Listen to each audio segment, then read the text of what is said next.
हमारे पास एक Redmi 10S का फ़ोन है। इसमें डेड है ये मोबाइल। जितना पेड क्लीन हो सकता है उतना ही करे। हुआ चालो।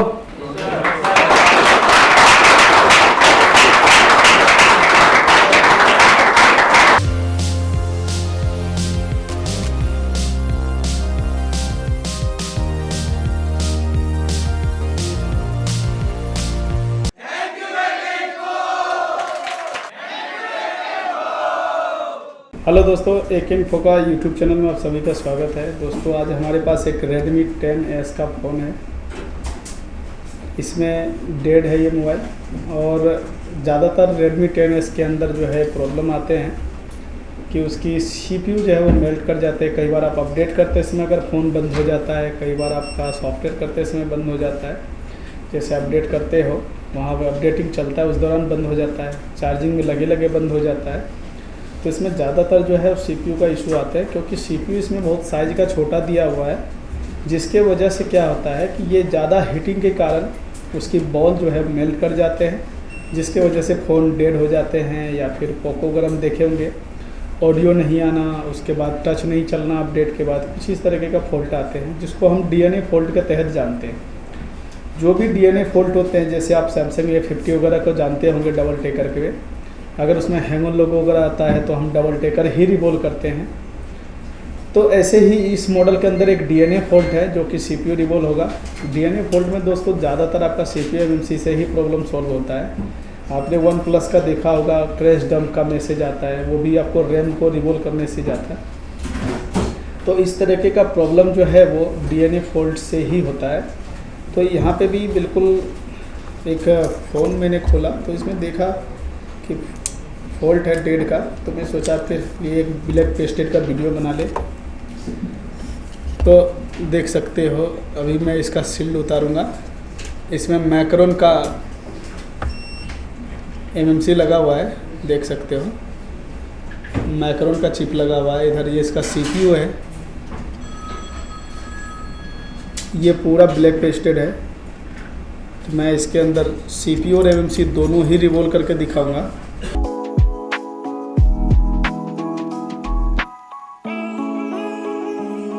आप सब स्टेप बाय स्टेप देख सकते हैं क्या टेम्परेचर रख रहा हूँ, कैसे कैसे ग्लू कटिंग कर रहा हूँ, जिसके वजह से आपको काम करने में काफ़ी ज़्यादा हेल्प होगा।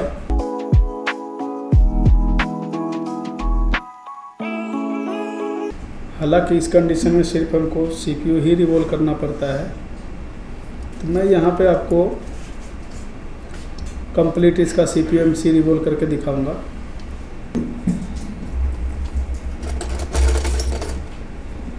ग्लू कटिंग करने के लिए आप एयर को फुल करेंगे और टेम्परेचर जो है 230 से आप 250 के बीच रख सकते हैं।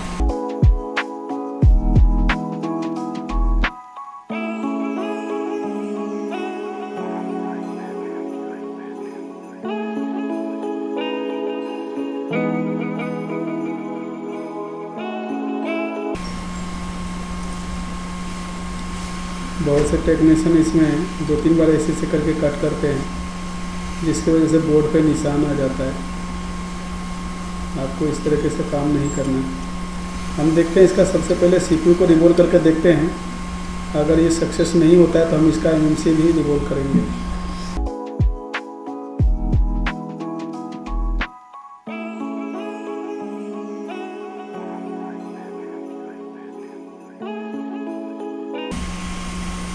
चलिए, ये कट लगाने से जो CPU के साइड का जो कंपोनेंट है वो हमारा सेफ रहेगा।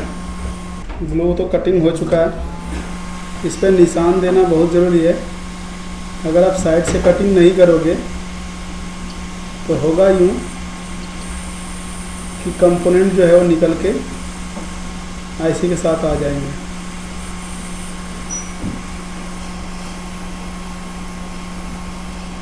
एक बार को ये रजिस्टर जो है मेरा वो मिसिंग हो सकता है, तो कभी भी ऐसा हो तो आप इस रजिस्टर को उतार के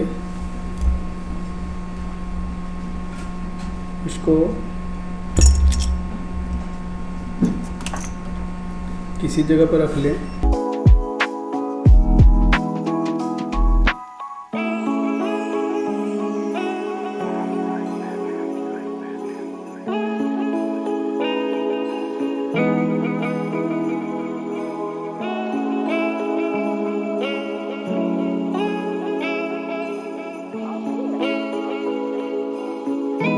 इस तरीके से सील्ड रख दो तो हीटिंग जाएगा नहीं, भागे नहीं। इसके लिए एक सिक्का रख दो, क्योंकि हम सिर्फ सीपीयू उतारने वाले हैं इसका, इस वजह से थोड़ा सा देखो। आईसी उतारने के लिए एक तो ये वाली ब्लेड आपका काम आएंगे, या तो इसका एक छोटा सा होता है वर्जन, ये वाला काम आएंगे।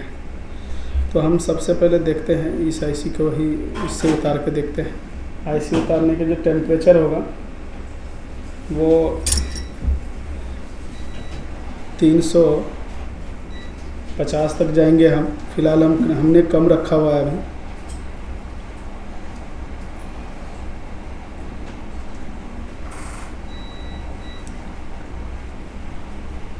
अगर हमें लगेगा कि इसकी टेम्परेचर बढ़ाना चाहिए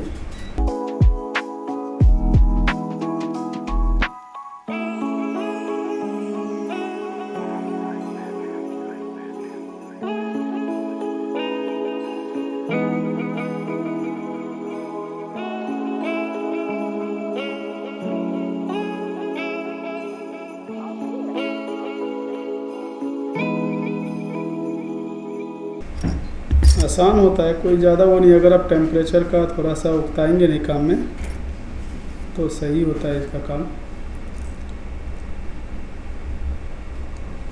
यहाँ पे जो भी पैड है, यहाँ पे मैं आयरन का टेम्परेचर आपको दिखाऊंगा। आपको 350 से ज़्यादा नहीं रखनी है।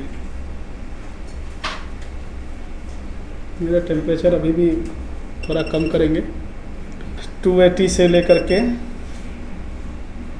धीरे धीरे बढ़ानी है। 350 से ऊपर यूज नहीं करने।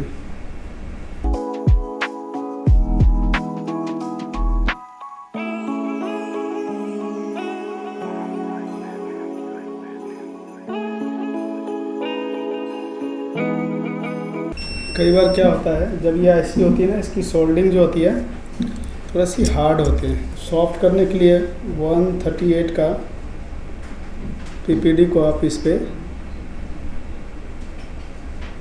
एक बार सही से मिक्स कर ले।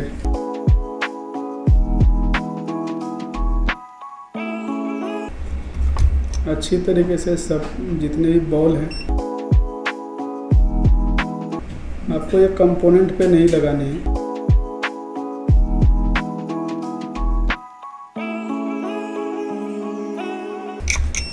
अगर आपको लगेगा कि टेम्परेचर आपके आयरन की कम है तो बढ़ा सकते हो।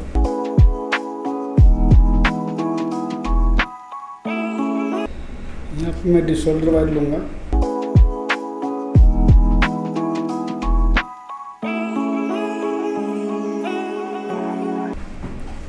जितना पेड़ क्लीन हो सकता है उतना ही करें।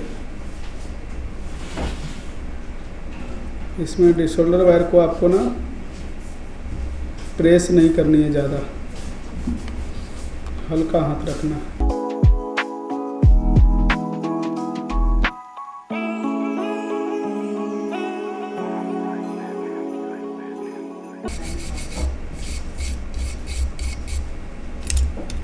प्रोसेस याद रखना है कि पहले आपने क्या किया था, उसके बाद क्या किया था। यहाँ पे काम अब हमारा 008 या फिर 007 ब्लेड का हो जाएगा। तो ये ब्लेड जो देख पा रहे हो ये भी 007 है। फिर से वही टेम्परेचर, ग्लू हटाने के लिए एयर फुल रखेंगे जो हमने कटिंग करते समय रखा था।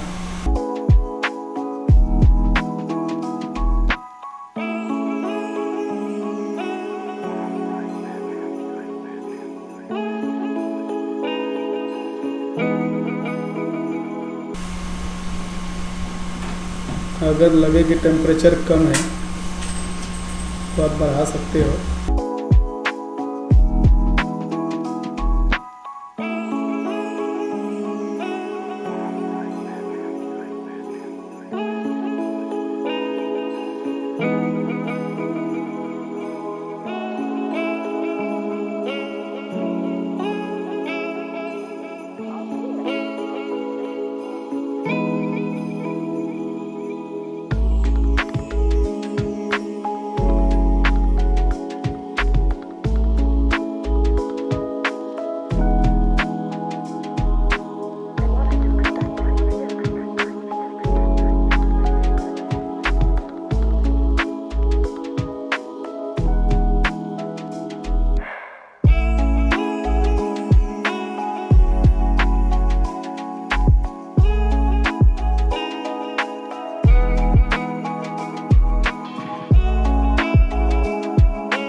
देखो ये ग्लू जो है अच्छी तरीके से क्लीन हो चुका है। अभी मैं इसमें एक बार फाइनल 138 का पीपीटी लगाना है।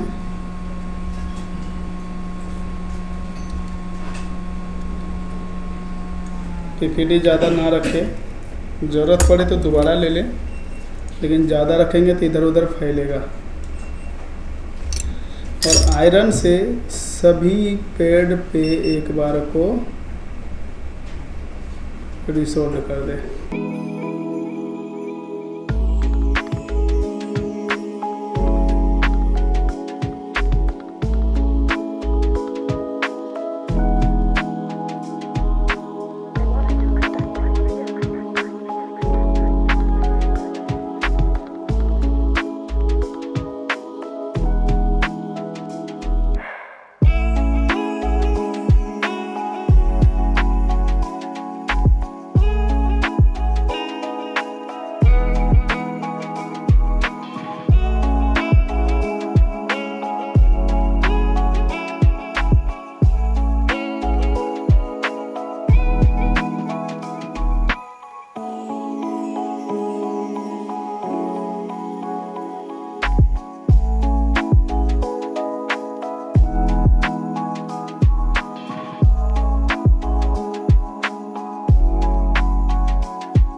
यहाँ पे सबसे पहले हम 138 का पीपीटी डालेंगे।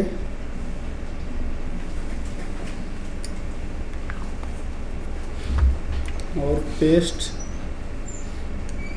इसे आयरन से आपको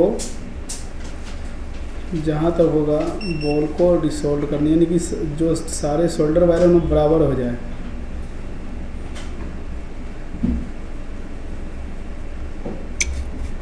बट आपको ज़्यादा इसमें प्रेस नहीं करनी, बस हल्की हाथों से।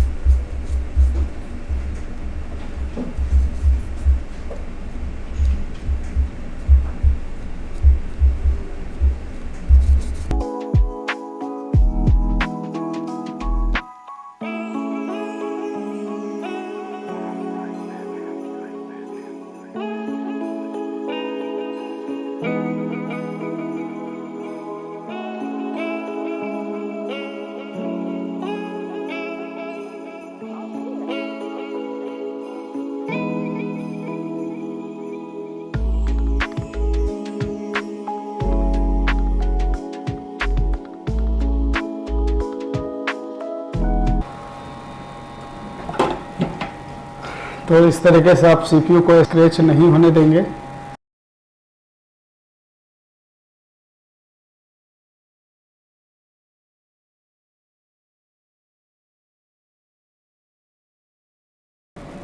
हम इसका पहले सीपीयू रिवॉल्व करके देखते हैं, अगर इससे नहीं हुआ तो एमएमसी भी रिवॉल्व करेंगे, लेकिन फ़िलहाल मैं सीपीयू को ही रिवॉल्व कर रहा हूँ।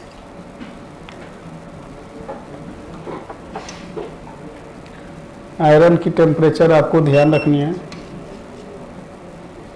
250 से ऊपर नहीं होना चाहिए।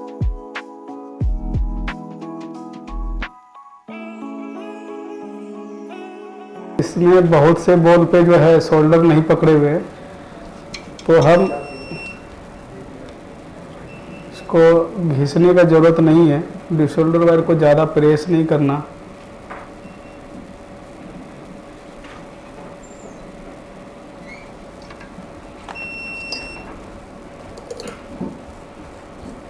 हम इसको एक या दो बार में रिवॉल्व कर लेंगे।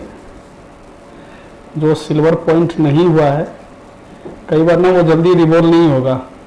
आप सब देखोगे ना, कोई बॉल रिवॉल्व होगा, कोई बॉल रिवॉल्व नहीं होगा। मैं इसका जब तक एक्सटेंसिल निकाल लेता हूँ। 6150 है। एक्सटेंसिल को सही से आप क्लीन कर लेना। देखो चारों कॉर्नर का बॉल आपको देखनी है। चारों कॉर्नर बॉल दिख रहा है।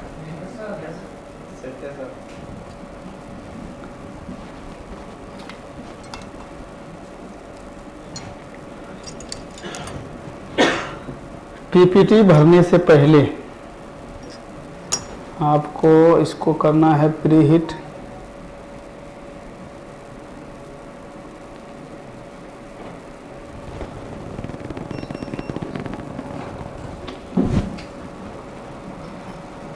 बहुत से पेड़ इसमें जो सिल्वर नहीं हुआ था, मे बी वो एक बार में रिवॉल्व ना हो, हमें रिवॉल्व करके एक बार वो दोबारा रिवॉल्व करना पड़ेगा इसको।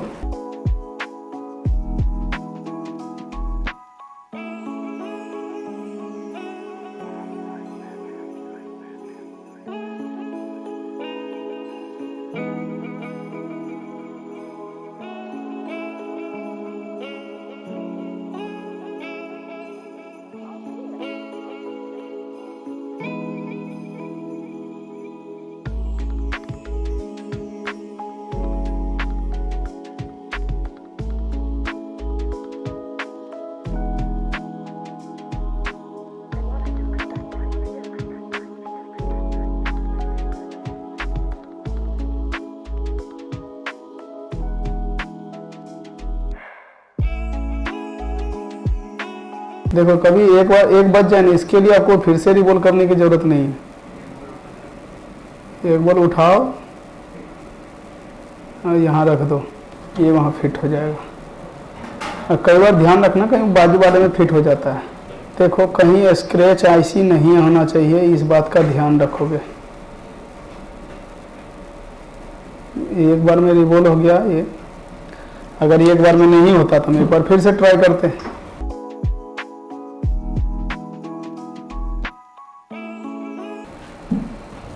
वेट करते हैं हम थोड़ा सा। देखो ब्लैक पेस्टेड को ना आपको उठाना पड़ेगा, है ना, बाकी का ऐसे खुद ही उठ जाते हैं। यहाँ पे हम रोजन पेस्ट का स्मोक देंगे।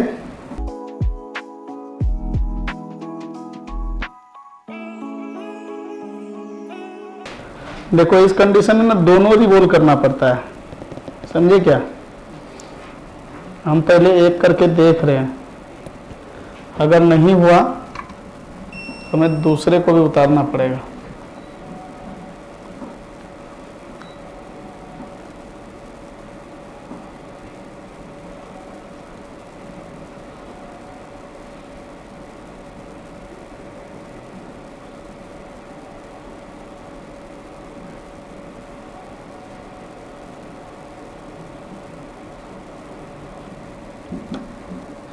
थोड़ी सी हम पेस्ट डाल देते हैं साइड से।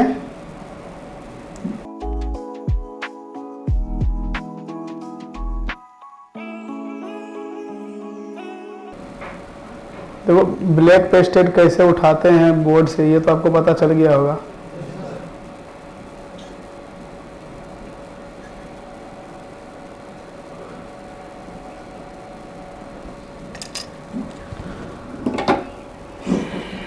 बोर्ड को थोड़ा ठंडा होने देंगे। गरम बोर्ड पे ना कभी भी थिनर मत डालना, थोड़ा ठंडा होने देना। इसका एक बार ISP पिन आउट भी चेक कीजिए, क्या पता वो CLK वगैरह हो तो लगाना पड़ेगा। एक बार देख लेते हो भाई पुल अप में है या पुल डाउन में था। पुल अप होगा तो लगाना ही पड़ेगा, पुल डाउन होगा तो थोड़ा हो सकता है कि भाई रियायत मिल जाए। है तो पुल डाउन, एक पे GR आ रहा है, दूसरे पे 0 आ रहा है ना, देखते हैं।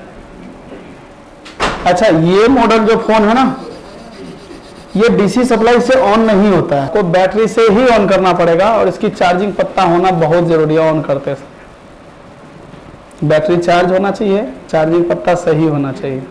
अगर खाली CPU से नहीं हुआ तो MMC को भी रिवॉल्व करना पड़ेगा। बट हम पहले देखते हैं इसकी ट्रिगर क्या कहता है। हुआ चालू?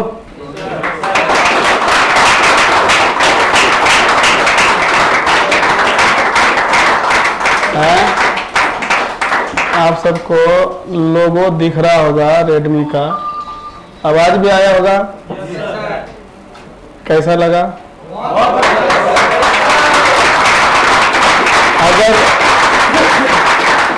देख सकते हो इसमें पासवर्ड भी लगा हुआ है ना, पासवर्ड भी लगा हुआ है। जिसका डाटा था उसको डाटा भी मिला है कि नहीं।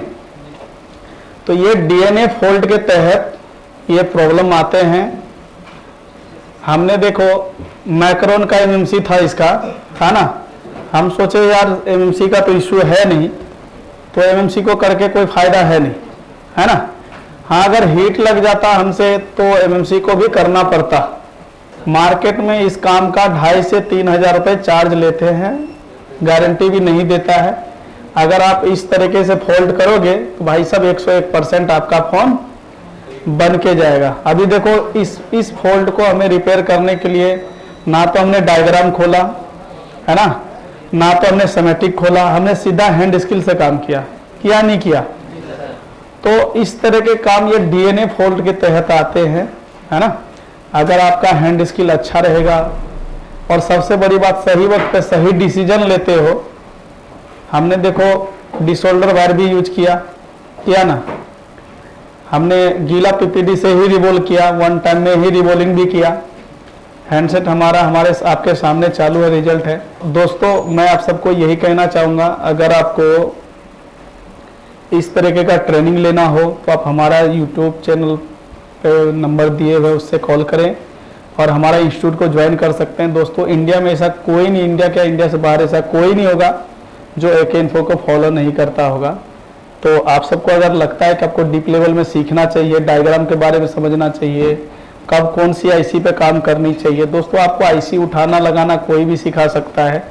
आप काम करोगे तो आप अपने दुकान पे भी काम कर ही लोगे, लेकिन कब कौन सी IC पे काम करनी है, कौन सी IC पे काम नहीं करनी है, ये जानने के लिए दोस्तों आपको काफ़ी सारा नॉलेज की ज़रूरत पड़ेगा। आप अगर खुद भी सेमेटिक लेवल अगर चलाते हैं तो शायद कुछ समय बाद पहुंच ही जाएंगे, लेकिन अगर ये सब पूरा नॉलेज का पिटारा आपको चाहिए तो आप हमारा इंस्टीट्यूट ज्वाइन कर सकते हैं। आपको यहाँ पे डायग्राम से रिलेटिव, थ्योरिकल से रिलेटिव, प्रॉब्लम से जैसे date, charging, network, light, graphic, यानी कि मोबाइल में जितने भी सेक्शन होते हैं सारे मैं आपको बाय डिटेल में बताऊंगा, प्रैक्टिकल बताऊंगा, थ्योरिकल बताऊंगा, डायग्राम से बताऊंगा, ताकि आपको समझना काफ़ी आसान हो जाएगा। तो दोस्तों हम मिलते हैं आपसे नेक्स्ट वीडियो में नेक्स्ट सोल्यूशन के साथ। Thank you.